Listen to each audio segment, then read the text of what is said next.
Somebody has been kvetching about my last post that borax destroys vitamins and turns them into toxic substances. He's got a very good point, but at first I didn't know how to address his objections. He made several, and they're all validly, scientifically backed up. But after a while, and asking him, questions, or actually going along and agreeing kind of with him by getting the citations that are in agreement with his opinion, I started to realize what the problem is that I did not fully understand what the problem is. Basically, it's a question of priorities, because my system is more toxic. It has a greater influence of destructive quality than does the borax that he fears to tread, so to speak. All due to antifreeze poisoning. The vitamins I consume, I already destroyed. And he's worried about borax destroying retinol, turning it into retinoid, which is a toxic substance. And I'm more concerned about elimination of toxic substances than I am of getting vitamins. And now I realize the vitamins I bought, the gummies, why I get a toxic reaction, not right away, because vitamins are healthy, but hours later, like a day later, the vitamins are still in my gut, they were not absorbed, and they turn into toxic substances, and now I got a problem. I got poop that's more toxic than it should be, and I have to get rid of it. So taking vitamins is only good for people who are young and healthy. And for those of us who get old and ill, or it's worse than focusing on elimination. Focusing on vitamins, in my position, is worse than focusing on elimination. And borax, oh my God, it is so efficient at helping the body eliminate toxic substances and rendering them, how shall I put it, innocuous by comparison. Borax, he views borax as something that causes toxicity, and thus it's bad. But I view it as a dominating influence. It's like having a bully for a friend. And the bully protects you, because the bully is worse than whoever else might come to try to bully you. You've made friends with the biggest bully on the block. And that's a pretty good relationship in a sense, if you're a kind of a wimpy weakling like me and run away from bullies and cringe. Oh my God, did I have problems when I was in elementary school with this little tyke 3/4 my size pushing me in the bushes. I mean, I just didn't want to do it. I took a whole route walking home from school, circuitous route, longer than the direct route, just to avoid where I had met him, because I didn't want to meet him again. I mean, I really have a problem with that. And so it's interesting that things have turned out the way they have, in as much as my body now reflects my consciousness to a much greater degree than it ever has before. It already was leaning in that direction because of my birth to an alcoholic mother. And I guess he missed that point. He didn't really see the consequences. And I mentioned it in the post, in the podcast about antifreeze poisoning, but I guess I didn't really mention it enough. So that's the need for this second blog posting, is to look at the context. My context is shit. Everything I eat turns to shit to a much greater degree than ever before. And I have to get rid of that shit, or else that shit is worse than starving me to death, because getting rid of toxic substances costs energy. And my liver is not up to the task, because it's already been impaired by the antifreeze poisoning as it is. It's got less energy to do its job. The mitochondria in my cells in my entire body have less energy than they've ever had before, because I cannot absorb nutrients, let alone break them down to absorb them. I have to eliminate the toxic aftermath of what all that nutrition has turned into.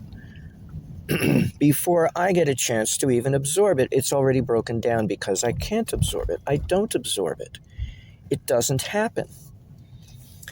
So I have an interesting problem in which I have to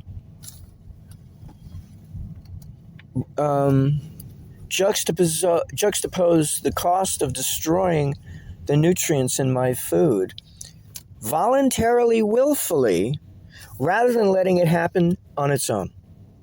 Because it's going to happen anyway.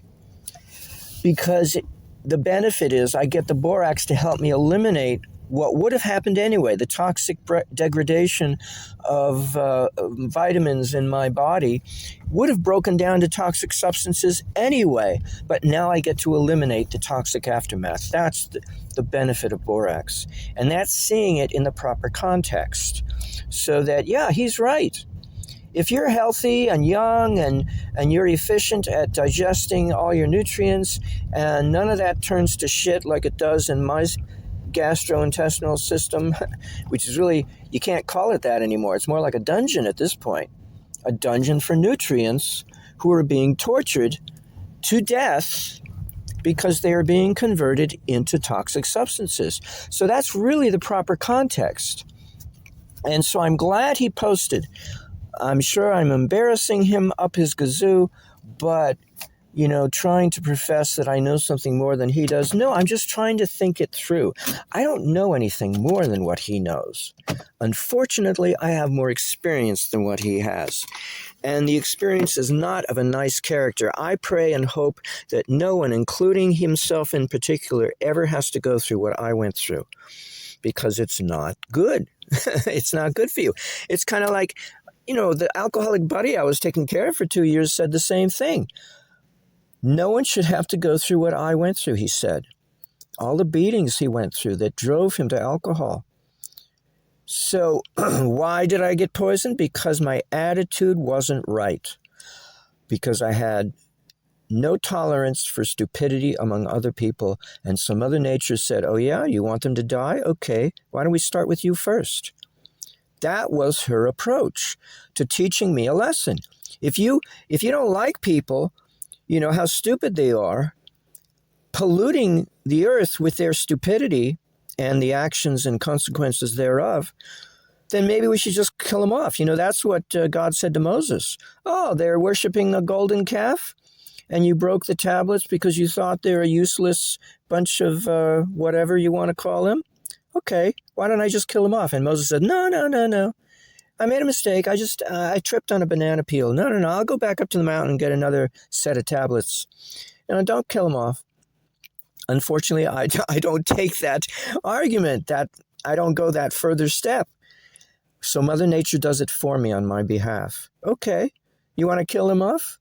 Why don't I kill you off first? Let's start with you.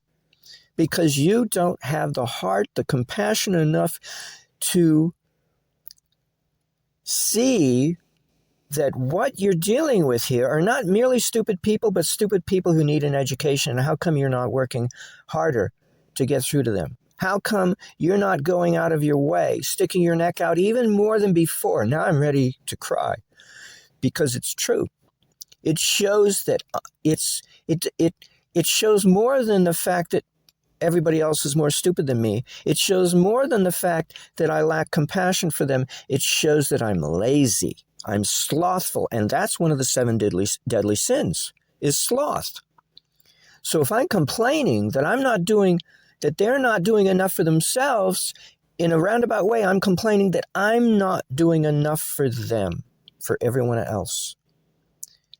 As much as I complain about them, I'm complaining about myself. How many times have I been told this by TM teachers of Transcendental Meditation, and by Maharishi for that matter? What we do to others, we do to ourselves. What we say about others, we say about ourselves. What we feel about others, we feel about ourselves. We're just too lazy to pose the question to ourselves, what is it about myself that I can't stand in other people? The answer may not come readily. Maybe because we're not in a habit of asking that question. Instead, we take the shortcut approach and gripe and kvetch about other people's shortcomings instead of investigating our own. What did Christ say? Don't be so quick to throw a stone, right? Because you may be in worse shape than the person who's... And it's true. When it really gets down to it, I'm probably in worse shape than that fellow is. Why is that? Well, maybe he does not possess unforgivable sin. Maybe he never had absolute power to corrupt himself so absolutely in some past life that he killed off a bunch of people with absolutely no mercy whatsoever. And not just a couple people, but a lot of people. So many people that there's no way to pay it off.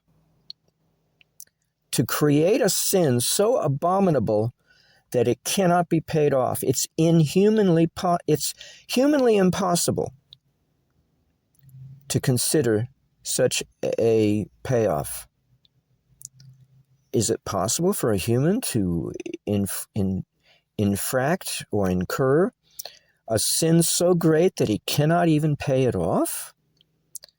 That makes the human into a god, because only a god could pay that off.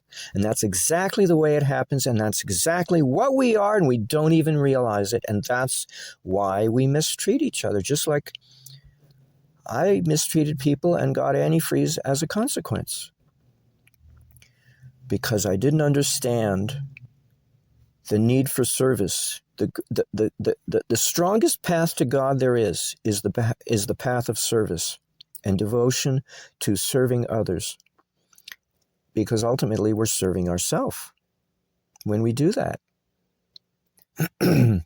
But a sin so hideous that only a God could relinquish it or purify it is why I've been taught and told that the only way to get rid of unforgivable sin is to wait until you're fully enlightened, because only then can God help you out and purge you of that sin. But boy, it's going to be hell to go through it. And it normally is. When we go through a karmic debt that we're paying off, that's when we pay the piper, so to speak. Not when we're having a good time killing off all those people thinking that's the way to solve problems.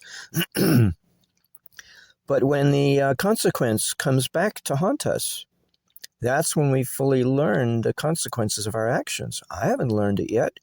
I've got a blind spot in my consciousness that's been held there for eons of time now. Thousands of years it's been there, causing the rest of me to become very brilliant and become very well developed, while this one area of myself having to do with compassion and tolerance is so immature and so underdeveloped that I'm an imbecile in that area of psychology. I'm an imbecile in that area of character development. I lack morality in that area because it cannot be developed, because the karma that's impeding the development of that area of my psychology cannot be paid off. It cannot be relinquished as a consequence of paying it off. And so consequently, I don't grow in that area. And only if I were fully enlightened, only if I had allowed myself to believe in full enlightenment, would I be able to pay off that debt and learn my lesson and grow thereby. Yet for a person who's enlightened, going through the process of cleansing himself of unforgivable sin, because it's humanly impossible to cleanse oneself of that sin, only the God force can do it. And only the full embodiment of the God force in the human nervous system can do it. So we all have a God force that's expressing itself feebly.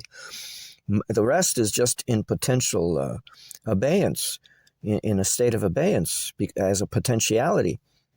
But only when it's fully expressed in cosmic consciousness can it come out and cleanse the nervous system of that sin that's been held back for eons of time of not being paid off. And so, yeah, it is possible for humans to create a sin that only a God, the status of a God, could relinquish by way of paying it off.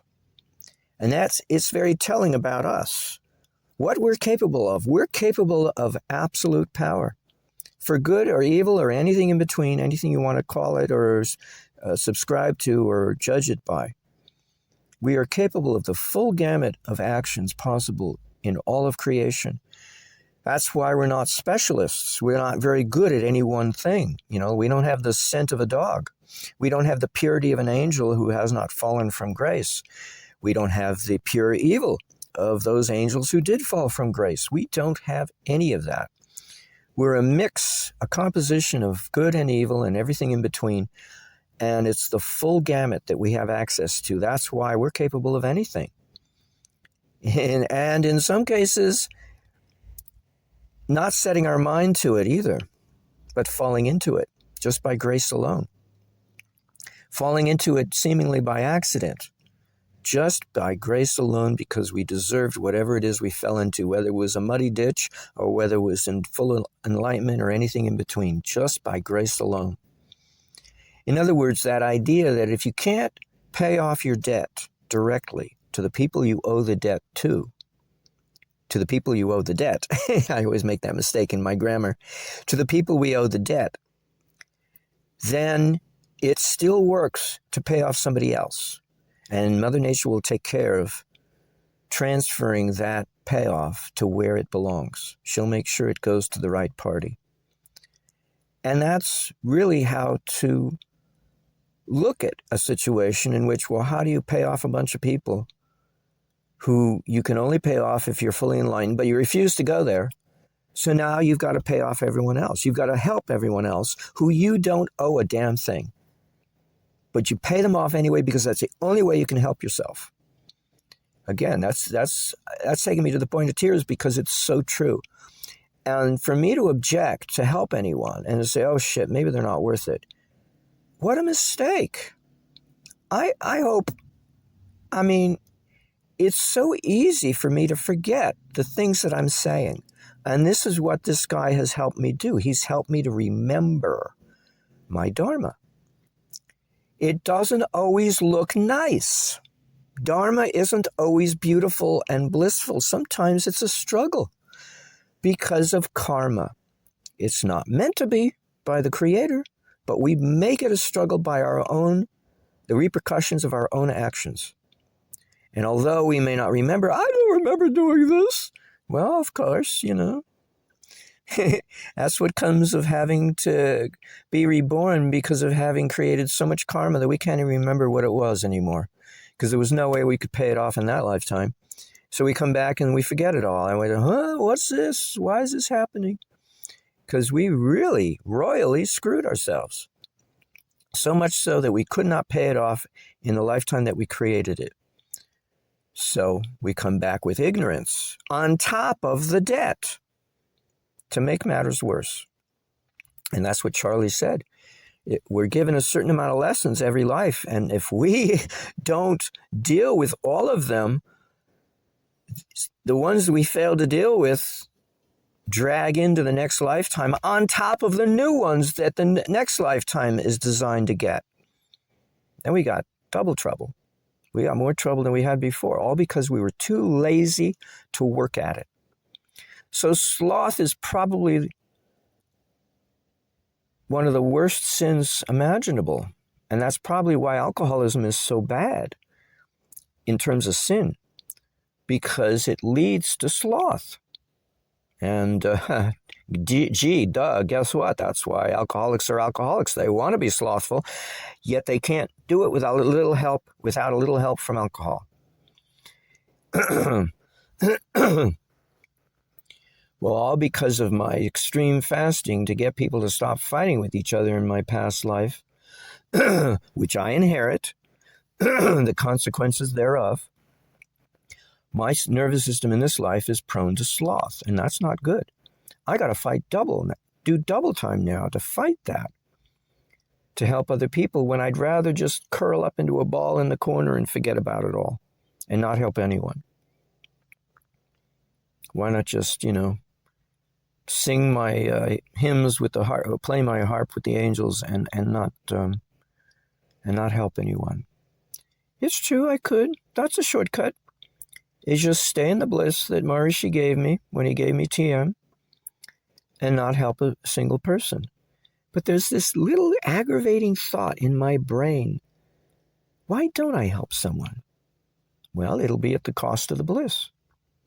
Because I'll get upset and the bliss will be wiped away. Because I'll get busy and stimulated and annoyed that I have to overextend myself to help someone because I'm too weak to help anybody anyway. Whoopsie, there goes the bliss. So the only accomplishment I may accomplish is the bliss upon death. Because in a sense, all I've really done is put off enlightenment until I die. In a sense, I don't disbelieve in it, you know. I just keep getting distracted by wanting to help people. I keep getting distracted into thinking that I have to be this human rather than an angel or a god and stay in the mud and help people deal with their mud. I don't know. It's a decision it's not really a decision I think through either. Sometimes I worry and wonder about myself, like how smart can I possibly be if I keep making this choice? I don't get to judge myself. You know why? Because it's not my brain that's making that choice. It's my heart. And so it's like what Eric Dollard says, a zebra can't change its stripes. A wolf is going to keep running into the chicken coop and stealing the chickens because that's all it knows how to do. So what can you do? People can give me advice and tell me it's wrong, blah, blah, blah, and what's wrong with it. But what can you do? I'm going to continue to get myself all mucked up trying to help people and risk not exercising sufficient compassion to tolerate their stupidity and their ignorance, or their ignorance, as the case may be. And risk taking on a toxic situation worse than what they have. All to teach me a lesson that it's very vitally important when you help people to maintain a positive outlook continuously. If you're just helping yourself, you can feel whatever you like. You can be miserable if you like and be negative. But if you're out to help other people, you can't afford to be negative. You have to be positive, because if you're negative helping other people, you end up hurting yourself worse than if you had never tried to help anybody in the first place. So I've really created a liability for myself wanting to help people. I really have to be positive now. And that's one way to deal with it. You know, a TM teacher said that he realized at some point the reason why Maharishi Mahesh Yogi is considered the laughing yogi, the giggling yogi, is because every time he giggles, he gets a rise of Kundalini. And I realized watching the lectures after he said that how true that is. I could see it. All the indications. I wasn't even looking for them. All the body language indications and the emotional indications were there to show that, yeah, he was getting a rise of Kundalini that caused him to giggle. But why? Why did he get that rise? Because he was giggling, and he was getting that rise of Kundalini because he was trying his utmost to help other people. How many times, Charlie said, how many times did Maharishi wonder, oh, what a waste. I should go back to the Himalayas and give it up. But he didn't. He stuck it out. And look how miserable he was when he died. His health was so poor. And Charlie's wasn't so great either. Charlie became, what do they call it, Alzheimer's. You know? He'd meet you and say, who are you? You know, just give me a hug. You know, that's all he knew how to do at that point, because he couldn't remember a damn thing about who was in front of his face, a friend of his. Okay, let's just hug. I don't know who you are, but let's hug. He couldn't remember anyone. So these saints who take on other people's karma get a messed up nervous system in the process. And then you wonder, my God, they can't be saints if they're so messed up. No, their disciples are in better shape now than they were before their teacher took on the shit of the disciple. And that's something I forget. There's no way you can go into the mud of ignorance and try to help people and not take on that mud yourself. There's no way, because it's an exchange service. Just like in a marriage, you share consciousness among the two spouses or two partners, depending on how you want to call it. When I helped that buddy of mine with his alcohol problem, I took on some of his tendency for suicide. And I became suicidal, and that's why I went nuts and made the situation such that he had to kick himself out.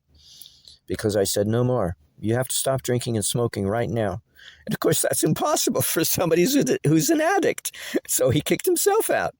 But I was going nuts because I took on his suicidal disposition. And in exchange, he got my positive outlook that I had to exercise in order to help him. Because how else can you help an alcoholic? You got to be positive. And now he controls himself. Instead of 18 cans of beer a day, he drinks 1 can of beer a day, and he holds down a job. Doing what he enjoys doing, cooking, just like his father was a chef. Now he's a short order cook or whatever in some restaurant up north where it's cold, where he prefers to be, rather than where he was born down in Southern California, where it's warmer, where he does not like it. So he's a better person for having been with me. And I had to deal with his shitty karma. Hopefully I got through it. I'm sure I must have gotten through some of it. I don't know how much, quite frankly, because I know he's the reincarnation of my mother, and I know I got a tendency for suicide from both my parents, not just my mother, but my father as well. And I thought I got through it by fasting as a teenager, but now I got it all over again, some more of it.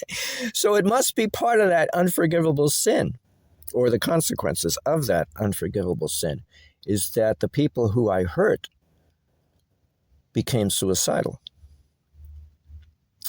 My mother would be one of them. My father might be another. And my brother is definitely could be another one of those people. Yeah, because he doesn't have any forgiveness about me. He blames me for any shit that I'm in the middle of. He says it's all my fault. And ultimately, yeah, it is. Ultimately, in a very roundabout, broad-minded sense, it is. Because I have to pay off a debt, and there's no other way to do it but to help other people. So in this lifetime, I got to be born among some of the idiots that I killed off without any mercy. Ain't that a peach? Oh, it hurts to say that, but it could very well be the truth. And to have them as family members so that I can get firsthand experience of the consequences of my actions, even though I'm not enlightened, right? I'm just faking it real good because of my sojourn in the seventh heaven in between this life and my previous existence, because of all that fasting I did as a sacrifice to get people to stop fighting with each other. So here I am faking enlightenment really good because I reached the seventh heaven, which very few people ever reach.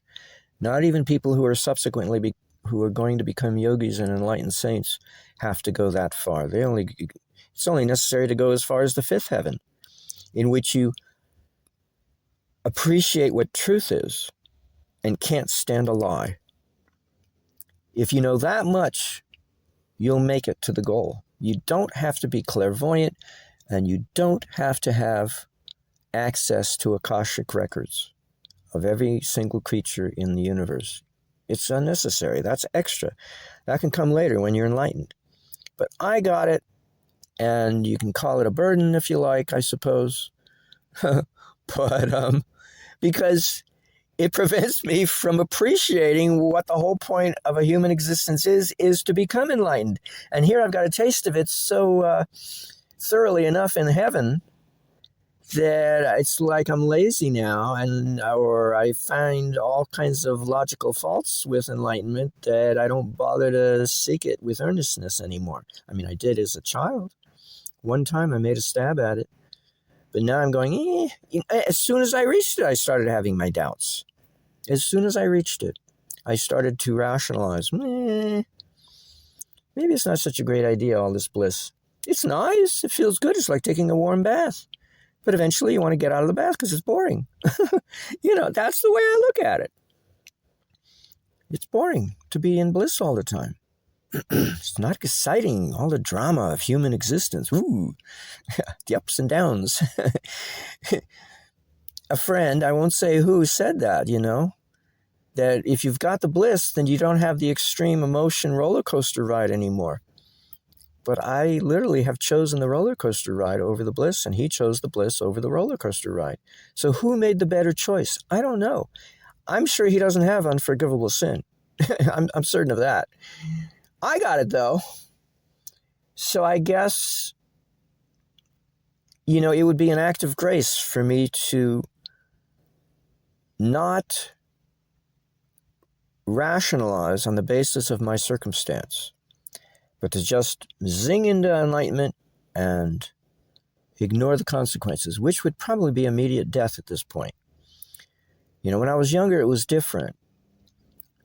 But that's what I've been seeing, or that's what I've been informed, let's put it that way, and seeing and agreeing that that's the reality of the situation. If I became enlightened now, I'd die very suddenly, because I'd be getting, that's part of the process of karmic debts, is that as a child, we're not allowed, we're not permitted to carry the burden of our debt fully. In fact, it doesn't even kick in at all until later on in life. It comes in steps and stages, depending on the nature of the karma. So if the karma was a mental karma, then it doesn't come in until we're 21, because we don't come into our, we don't come into our concrete mental body until we reach the age of 21, every 7 years. So the first 7 years, we're getting used to our physical body. The age between 7 and 14, we're getting used to our vital body, the body of vitality that keeps us alive, the ghost body. And then from 14 to 21, no. Oh, no, excuse me. From 14 to 21 is the concrete mental. No, it's from 21 to 35 is the abstract mental. That's it. And that's the fifth chakra. That's the speech. That's the abstraction of mathematics. That's the idea of absolute evil. There's evil in the sense of making a mistake by mistake or doing it on purpose. But if it's only a limited mistake, then that shows the status or the nature of that mistake is that it's fully ensconced and made up of nothing but the concrete world, which is nothing but a world of limitations. Even though we call it physicality and we call it reality, it's limited. It's not absolute. But when you get into the realm of the absolute, which the fifth chakra, or the fifth heaven for that matter, starts to get into, then we get into what truth is. We get into what honesty is. We get into what abstraction is. An abstract concept, such as absolute evil, absolute power, those are all abstractions that don't exist in the real world unless you do something nearly as bad. And maybe I should stop after I give this analogy. Simulators have a limit to how high they can count towards infinity, or how close they can come to zero by, dividing a number in half and half and half again and half again, and the fraction gets bigger, it gets longer and longer to the right of the decimal point. The denominator gets bigger and bigger and the numerator gets smaller and smaller. How far can you go? Because those are two infinities. Those are two asymptotic limits. Asymptotic limits that cannot be reached, but there are two of them. Zero is one and infinity is the other. And they're opposite in nature, but their absolute magnitude is the same. They're basically without limit. And it's an abstraction. It's a concept. It's not an actuality in this real world of ours that we live in, but it's a truth that lives in the abstract realm that is parallel with enlightenment, with cosmic consciousness. So, where was I going with this thought? So when a simulator simulates an over-unity circuit of free energy that's escalating to higher and higher heights of amplitude, it's doing so, but eventually it reaches a limit. It can't count any higher. And for simulators, it tends to be somewhere around 10 to the power of 306, I think is the limit for a double, what do they call it? Double precision enumeration. It's a style of enumeration. There are all types, there's binary, there's decimal, there's counting on your fingers, but in computers, there's, or like mathematics or computer logic, there's a style of enumeration that is called double precision, I believe it's called. And it has a limit based on the number of bits in each register that a computer possesses. Back in the 80s, the early 1980, I think it was 16-bit was the limit. And now I think we're up to 64-bit from Windows 10. Yeah, Windows 10 used the new chips that are 64-bit. But I think some computers now are coming out with 128-bit. It keeps doubling.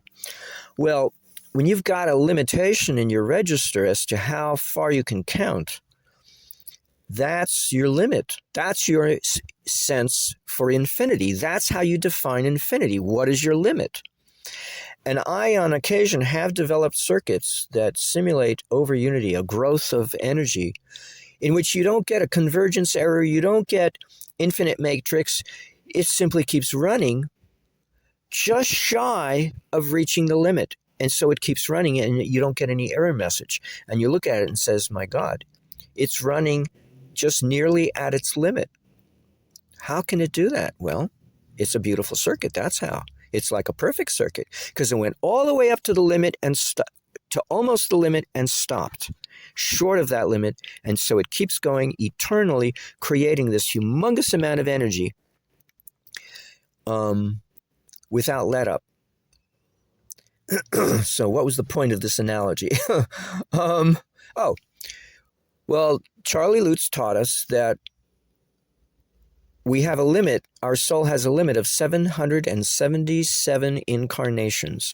And if it doesn't look like we're making enough progress to make it out of here, out of physical existence, prior to using up all of our 777 incarnations, because probably we're an alcoholic, I'm guessing, is the easiest way to put a stop to growth, then we're taken out of the human sphere of existence and we have to become an angel for 9 manvantaras of duration. A manvantara is a hideous amount of time. And since there are 9 orders of angels, we have to go through every single order, starting with the lowest and going to the highest. And then we get to come back as a human again to pick up where we left off? No. We have to start at the bottom of the heap with all the other humans who are just beginning to become human, some animal, in our case, some primate, becoming ensouled with a human soul, but with full memory of where we left off. Juxtaposed with starting out with everybody else who are idiots. They're just animals, for the most part, becoming ensouled with human personal responsibility for their actions. I met somebody like that. And oh boy, is she messed up. But I didn't have any tolerance for that.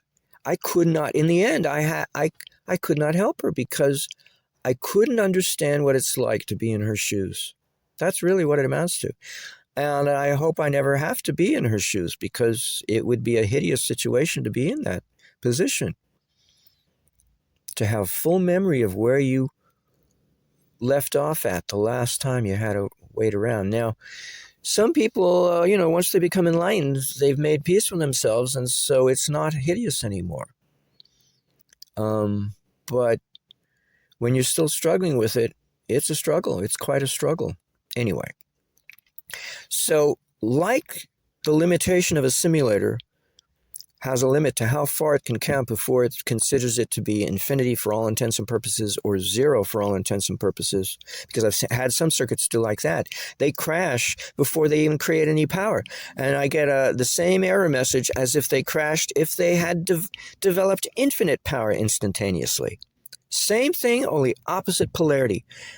Infinite zero. They create infinite zero instead of creating infinite power. They create infinite emptiness instantaneously without moving more than one time step.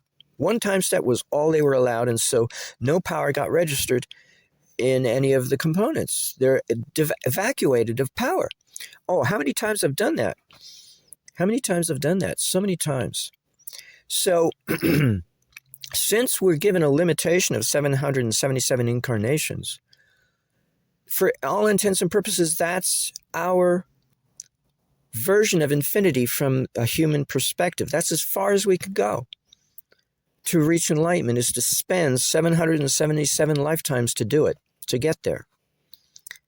And because that's our version of infinity, is the limitation of 777 lives imposed upon the human soul as a limitation. So the human soul has a limitation of 777 associations with human creatures for the purposes of gaining such a rapport with that creature that the creature doesn't become enlightened, the soul is already enlightened, but simply that the creature should fully appreciate the soul's perspective on reality, with the added advantage of adding to the soul's perspective the creature's perspective of physicality and materiality, which the soul does not possess. The soul is ignorant of physicality except for the experiences garnered by the physical creatures that it had prior associations with. That's the only way it gets to know about what physicality is like. And so on the basis of what it learns, what the creature, gained by its experience, it adjusts itself. Oh, well, that didn't work. I got to try something different. And in the next association with the next creature, the next incarnation, so to speak, it's a collaborative effort between the human creature and the soul. And the soul, as it is anyway, is an extension, a portion of the guardian angel, the higher self, which is divine, but still limited, because it's already enlightened, but it only sends out a portion of itself to interact with human creatures so as not to sully its divine nature. And so the soul gets sullied with all kinds of karmic memories garnered from the life experiences of the creatures that it associated with, and not the rest of the divine creature that extended that. That divine creature is an angel. So a part of us is angelic, a part of us is human, and in between stands the soul, juxtaposed, interfacing between the two, uniting the two and serving as a middle ground so that those two extreme opposites can meet. How do you get an angel to incarnate as a human? It can't. It's an angel. How can you get a human to be angelic? It can't. It's human. Yet, through the agency of a projection of that angelic creature, projecting a portion of itself, called a soul, a human soul, it's possible for us humans to interface with an angel and become a better person for that association. And likewise, for the angel to learn what it's like to be a human without having to go through the trouble of becoming a human itself and lose its divine angelic status as an angel. Angels don't earn the right to know what God is. They're just born into it. And so it's not the same thing. As a human being who earns the right to gain a rapport with an angel, his guardian angel, his or her, earns that right, and that's why it's worth more than what all the angels in heaven possess, because we earn it. We earn gaining 100% rapport with our guardian angel. We earn that through our own actions and through our own choices and our own belief in that's the purpose of life, the purpose of human life, and eventually all life. But for us humans in particular, because that's our immediate goal. With an ant or a tree or a rock, a long way off to get there. But for the human, it's right there in front of our face. The minute we become a human, that's our goal, is to gain rapport with our guardian angel, to have its perspective, its cosmic, enlightened, immortal perspective. Immortal?